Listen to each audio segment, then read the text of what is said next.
GM everyone. So for today's video, I'm going to show you what the different card that you need to use in every rounds or every faction of your Blitz bots. Okay, so yan. So meron tayong iba't ibang type, mayroon tayong defensive, may offensive, may remix. So sa defensive cards, of course, from the word defensive, meron tayong shield, meron din tayong heal.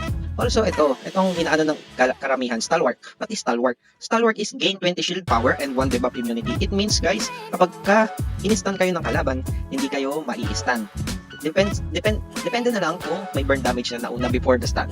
Okay, sa stun cards, offensive, meron tayong stun, meron tayong slow, then meron tayong traps, meron tayong directional, meron tayong burn damage, and also meron tayong slow cards. Dito lang natin basahin guys. Ito, homing. So guys, itong remix cards, ito naman yung mga boost cards.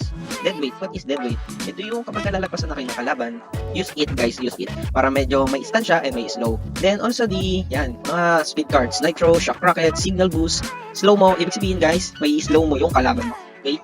Thank you guys. See you next video. Bye-bye.